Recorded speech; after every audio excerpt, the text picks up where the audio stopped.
Well, ladies, gentlemen, and everyone in between, the time has come once again for yet another series of Inside Number 9. This time for Series A, we have 5 unique episodes fresh out of the oven, and 5 tales for Steve Pemberton and Reece Shearsmith have weaved in their uniquely comedic and dark way. And seeing as how I did Series 7 last time and The Bones of St. Nicholas, we're going to go through every new episode as I express my thoughts on each one, because if there's one guy you can trust, it's a random person on the internet. So, without further ado, let's dive into Series 8 of Inside Number 9.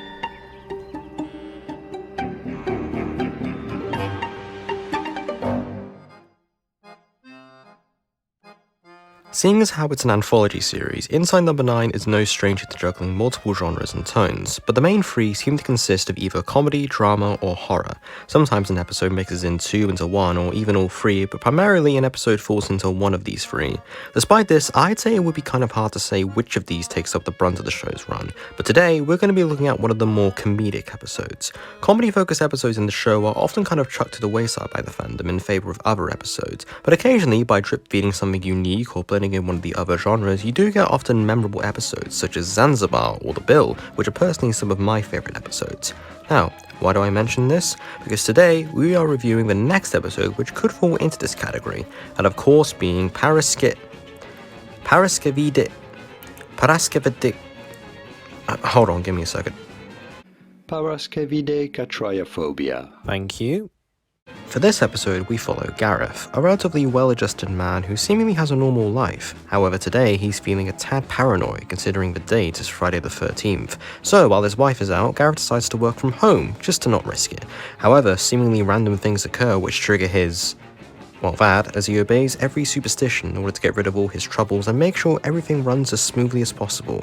But as is tradition on this show, what can go wrong will go wrong, as the arrival of an uninvited guest sends Gareth on an unlucky spiral with comedic and quite stressful results. One thing that's immediately apparent about this episode is, at its whole, it is ultimately a comedy of errors, with all these coincidental and nonsensical things occurring in Gareth's house while he is forced to act as the straight man. These coincidences are quite nonsensical and almost sporadic in nature, establishing a tone that, while it is used for dramatic effect, there's a deeper story towards why these things keep happening, and how it isn't just coincidence. A postman, or I guess postlady in this case, needs to use the toilet with a parcel Gareth needs to sign. He can't find a pen and locks himself inside his toilet. He tries to find a screwdriver to get her out, but is too preoccupied when a black cat enters the house. As he tries to chase the cat away, a locksmith just appears with his ladder while bringing his granddaughter around without Gareth knowing. These events are meant to pile onto one another to establish this sense of stress and irritability as Gareth tries to simply live out a normal day. And on that note, let's talk a little bit about Gareth. After all, he's the central crux of the entire episode. As shown later on in the episode, Gareth is more than able to live and act like a normal human being, but once Friday the 13th comes around, he completely shifts into a more neurotic and ill-tempered man, not helped by the constant annoyances and people coming into his house. His character, as I said before, is mainly to be the straight man to this episode's comedy, but also to poke fun at the often nonsensical and bizarre nature of superstition and bad luck, from the more obvious ones like black cats and salt over the shoulder, to the more obscure ones such as evil peacock feathers and his meeting with Mr. Magpie. 1, 2, 3. Good morning, Mr. Magpie. I'm sorry you're on your own.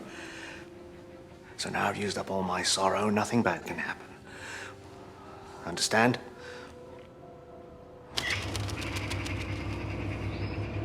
This sort of tone is extended throughout the majority of the episode as more and more bad luck sprouts up around the house, Gareth trying to control it all to the best of his abilities even when he is locked inside the bathroom alongside Barry Styles, the locksmith, and Dana, the postlady. There's this almost farcical nature to the whole ordeal, like fate is making these characters unknowingly put on a performance just to toy with Gareth, with almost absurdist atmospheres of the entire thing, as coincidences keep on piling up. I don't know if anyone else thought the same, but this strange and bizarre comedic tone kind of reminded me of Parasite, which shares some black comedy aspects and a modern suburban environment like in this episode. As an aside, if you are a fan of Inside Number 9 and you haven't watched Parasite yet, I highly recommend you do so. It's an amazing film which may be right up your alley if you're into comedy and horror. Getting back to the episode itself, this strange yet comedic atmosphere is eventually explained away during the last third, where it's revealed that all this is simply wasn't coincidence, and this was actually exposure therapy, suggested by Sue, Gareth's wife, in order to help try and address his Paraksevidekatriaphobia while tackling the root cause of it. And unfortunately, I kind of think that this is where the episode loses me. The majority of the episode I did find to be uniquely enjoyable, and it is a breath of fresh air to have what is a mostly comedic episode ever since, like, Wuthering Heist. Now, admittedly, it isn't horrible, enjoyable, and upon rewatch I did warm up to the part where everything is explained, but I kind of found it to be a bit distracting and jarring on first rewatch, as the episode tries to clash its previous comedic tone with its now somber and introspective one, although all the actors really do a superb job, especially Leon Herbert, who plays Dr. Rogers, who acts as this understanding but knowledgeable presence in the brief time he has. Your wife tells me there was an inciting incident. Can you tell me about October 13th, 1978? I believe it was a Friday.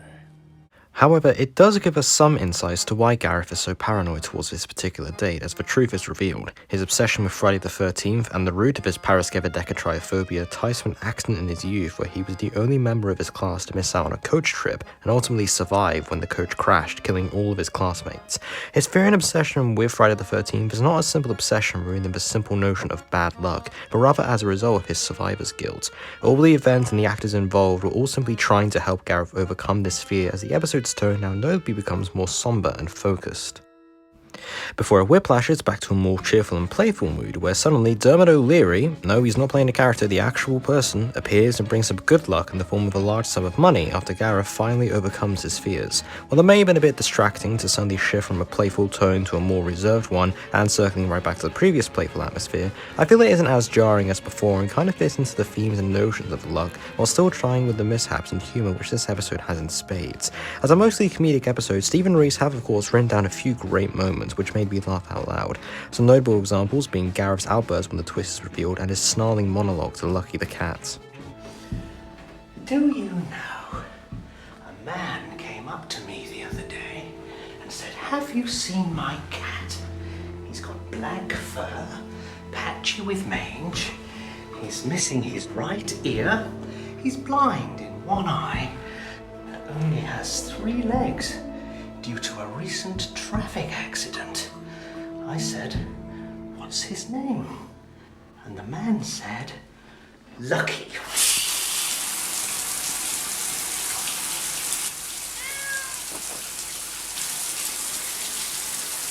Surprisingly for number 9, the episode itself actually ends in an almost sweet manner. We show that Gareth is finally on the road to recovery and has now put his past trauma behind him, instead enjoying his morning. After all, he's now £130,000 richer and even has an interview on the radio. To him now, the events of yesterday seem like just a bad dream, and he can now put Friday the 13th of October 1978 behind him. Also, as a side note, can we appreciate that the show has been going on for over 45 episodes now, and Stephen Rees haven't pulled the cliche "it was all a dream" twist? It really speaks to the creativity of the two gents, but they're able to wrap up each story in their own little unique ways. And for this episode, we end on a rare happy note as Gareth sits back and enjoys the morning of Saturday the 14th. I mean, his wife gets hit by a car, but shush, we rarely get happy endings on the show. Wrapping things up for now, while this episode isn't exactly the darkest or the most thought-provoking, it's a good exercise in showing off Steve Pemberton and Reece Shearsmith's comedic skills, as well as their acting skills, which they always do an excellent job at. For my money, it's so far my favourite episode of Series 8, and it's just an overall fun watch for a primary genre which doesn't always get the full spotlight on this show. Despite a bit of a jarring tonal shift near the end of the episode, it still keeps up an absurd and comedic air that makes it a standout for the episode and an interesting footnote in the show's run. Well, Van, most people will remember it as the one with the long title. I mean, why couldn't they pick something more quick and easy to pronounce, like deoxyribonucleic acid, or anti-disestablishmentarianism, or Shanvaya Pushquin Dishgo Gera Hranhan Bo Shantasilia Gogogok?